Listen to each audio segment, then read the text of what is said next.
Students, आज हम pteridophytes में पाए जाने वाले रंभ के बारे में पढ़ेंगे।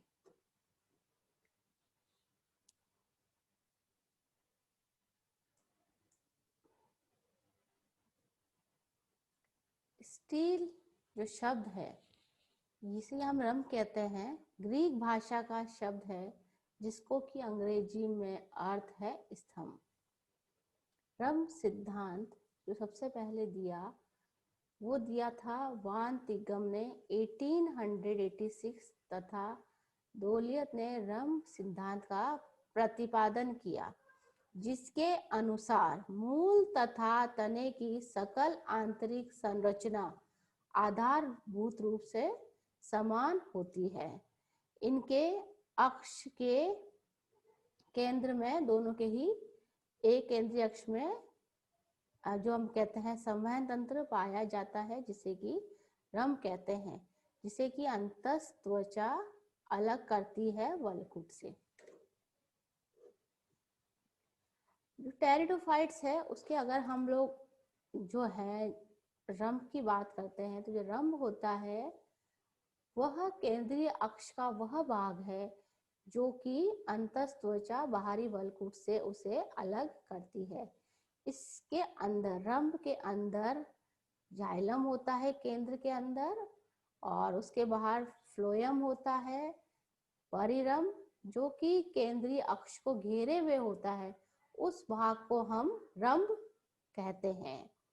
इसके अंदर मज्जा उपस्थित भी हो सकती है और अनुपस्थित भी हो सकती है।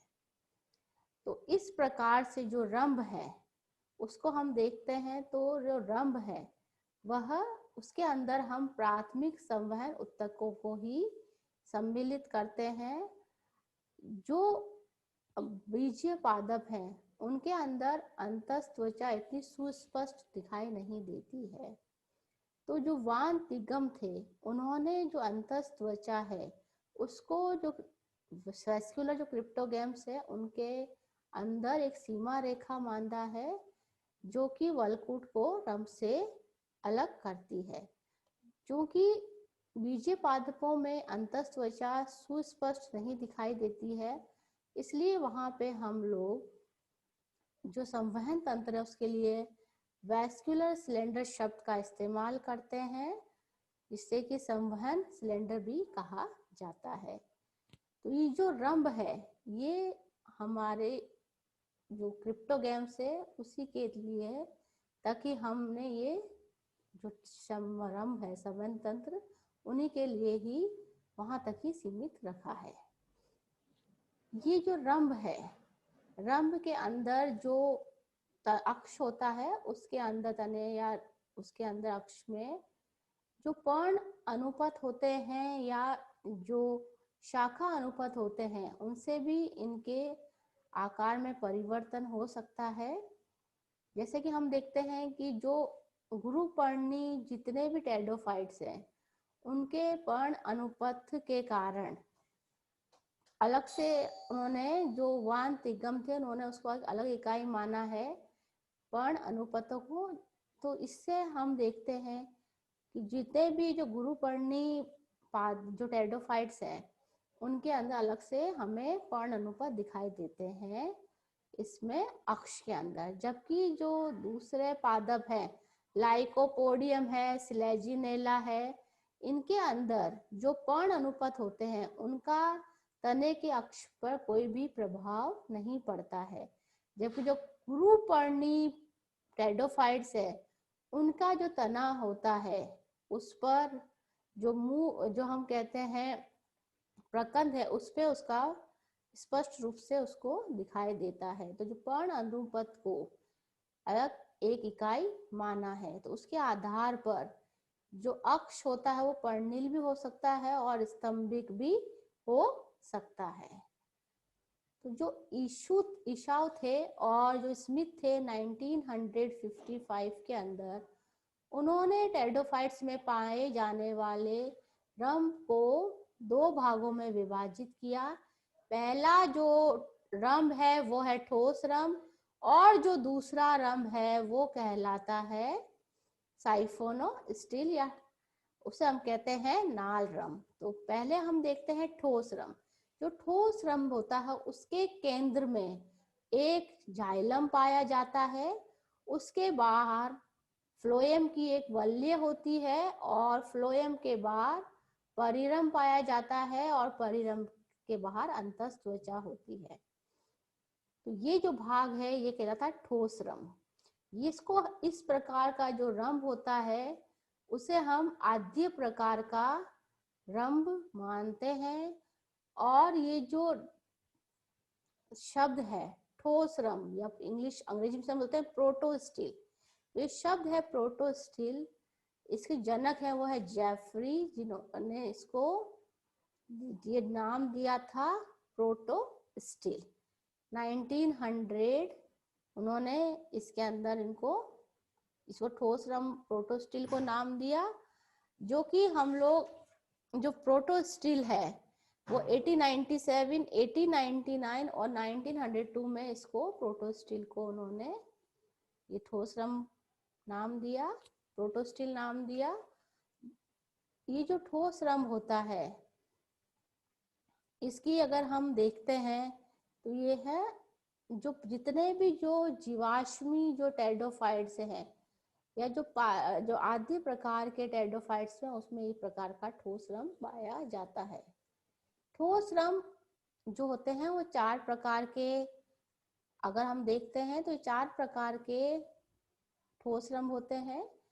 पहला है एकल रम, दूसरा है अरीय रम, तीसरा है पट्टिल रम और चौथा है मिश्रित ठोस रम।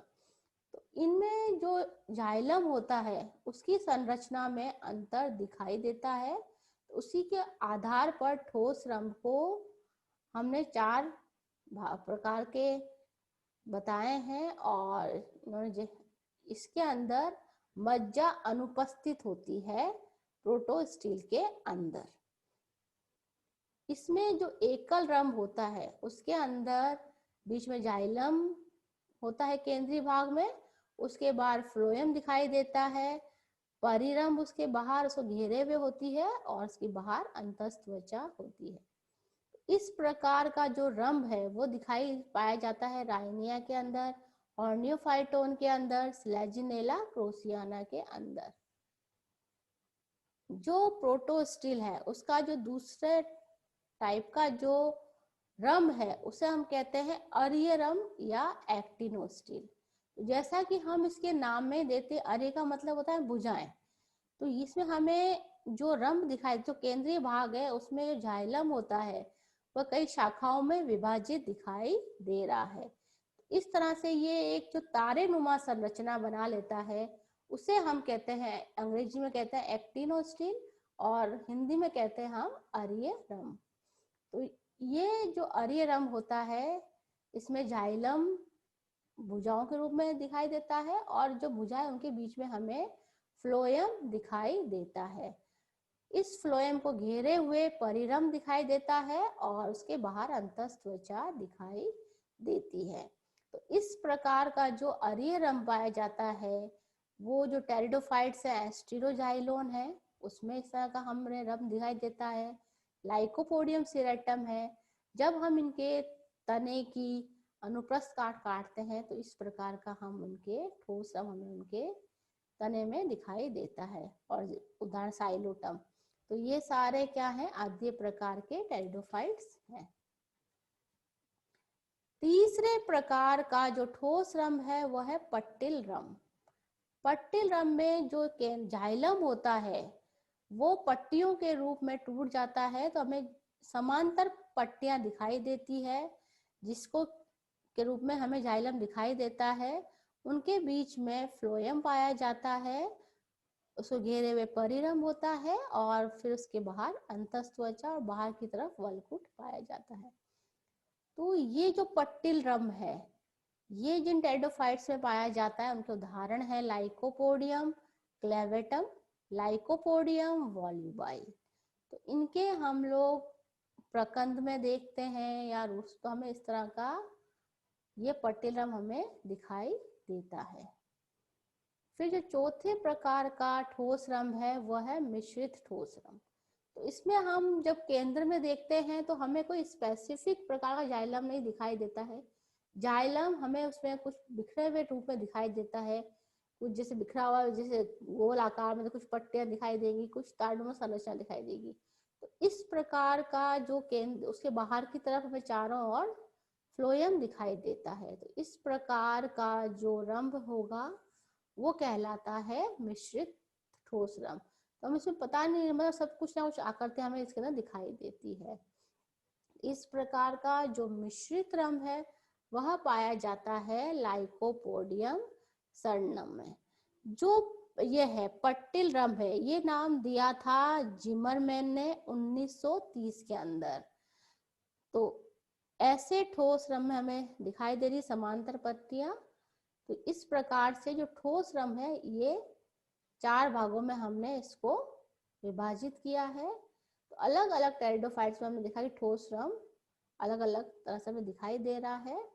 इसके अलावा हमारी जो अगली कक्षा होगी उसके अंदर हम पढ़ेंगे साइफोनोस्टील या नाल रंभ के बारे में।